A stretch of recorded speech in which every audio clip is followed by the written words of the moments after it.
So I'm here in Hebron. I'll just do a rotation.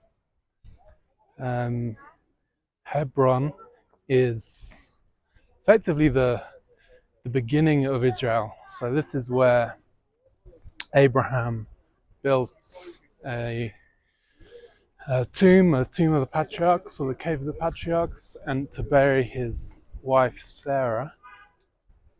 And this is also where King David was anointed. So this is where Israel began. This is also where, at least the last time I heard, this is where Itamar Ben-Gvir lives, National Security Minister, hopefully future Prime Minister. But yeah, the history of Hebron, certainly in the 20th century, but yeah, you could go back a lot further than that, has been very, very bloody between Jews and Arabs.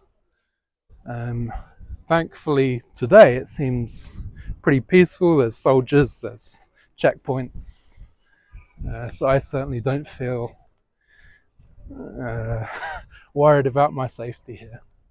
But it's nice to see Israel flags.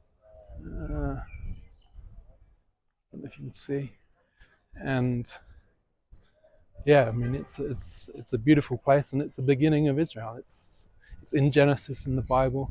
It's the Genesis of Israel. You can't really take Hebron out of Israel and try and create a new state with it, because it rips the beginning, it rips the heart out of Israel.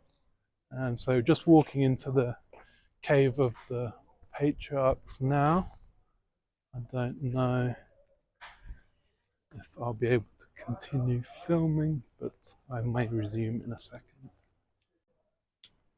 So Hebron is in the south of Judea, or what the Israel haters call West Bank of the Jordan.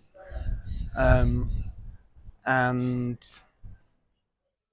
it's really important that there is a really strong Jewish presence here, because what happens is that the Arabs and a lot of the West team together and try and rip out parts of Israel and create new states with it. But thankfully, due to some God-fearing, courageous Jewish men and women, there is a strong Jewish presence here.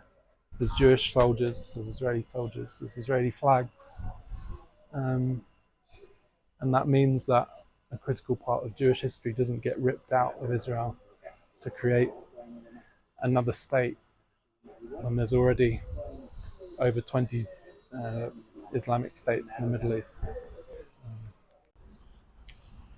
So I'm back in Jerusalem now. I'm just going to do a few final thoughts on my first trip or excursion to Hebron in Judea, West Bank.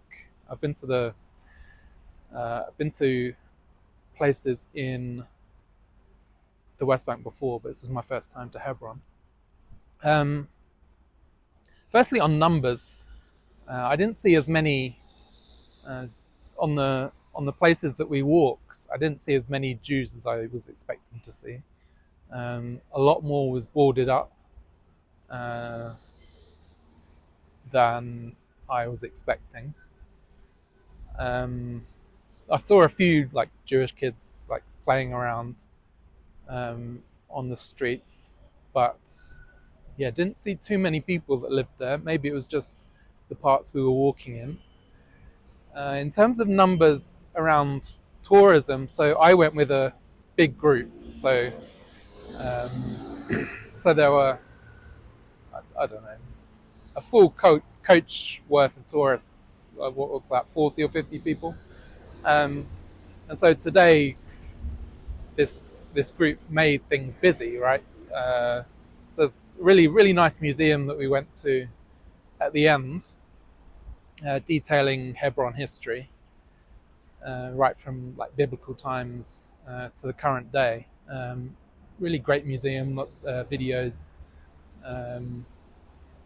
yeah, documenting the full history of Hebron.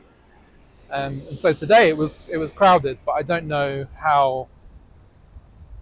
um, how busy it is on a like daily, weekly, monthly basis.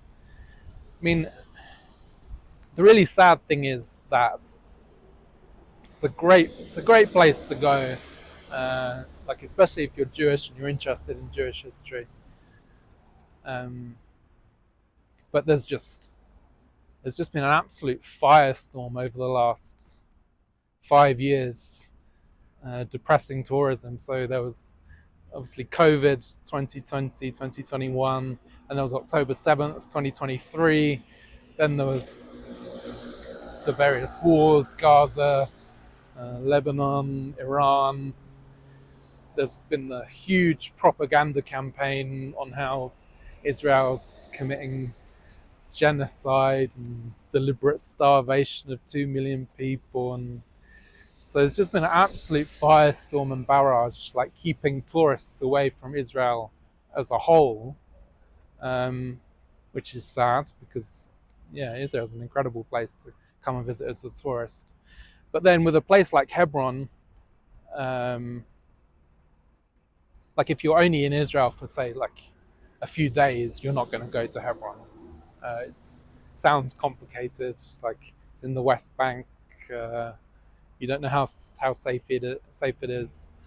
I mean, I the first time I went as a big group, right? I didn't really understand uh, whether they encourage tourists to go like as an individual or like as a small group. I did hear that, like, if you want to take a group of kids, like a group of school children there on like a big bus or a big coach, you need to go in a bulletproof coach, apparently. That's like the regulation, the law. Um, so so yeah, it's just too complicated to go to Hebron if you're only in Israel for a few days or a week. And that's sad because yeah, it really should be like, I don't know, in the top three, top five places you'd go if you come to Israel. I don't think they go there on the Taglit birthright trips. So that just drives the numbers down, and it's sad. Um, I mean, there's also so we'll go back to the like numbers living there, um, and so like the history is that there was a like massacre in 1929. This was still when the British Mandate was in play, and after the massacre of Jews from the Arabs by the Arabs, uh, the Brits instructed all the Jews to leave Hebron.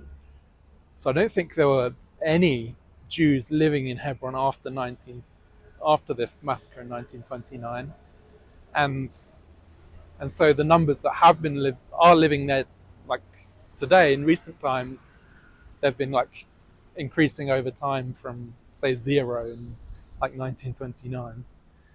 Um, and so you just see this pattern over and over again. So like you see October 7th, like attempted, well, a successful massacre and attempted invasion, and so people living in the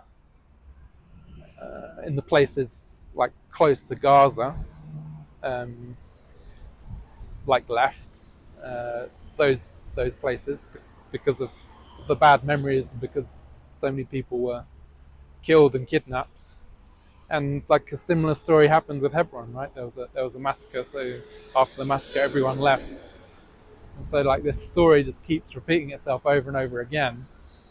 And it's just really important that, like, if you value like your history, if you value your religion, if you value your ethnicity, if you value like your family tree, and the place that your ancestors came from, it's really important that even when these horrible things happen, these massacres happen, uh, that like you don't like permanently surrender and just hand over victory to the people, the Arabs that carry out the massacres, because it just means that Israel like shrinks, the Jewish state shrinks. There's a massacre, people leave, they hand over the land to the Arabs.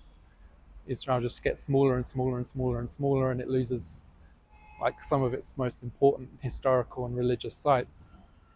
But it's just a pattern that happens over and over again. And so, I mean, it is hard.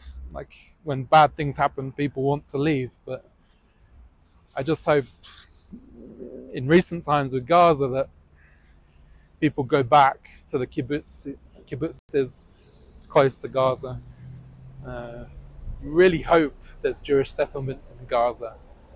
And so rather than responding to October 7th with like more surrendering of land, more shrinkage, um, like this is like one of the rare occasions where Jews and Israelis like respond in a strong way.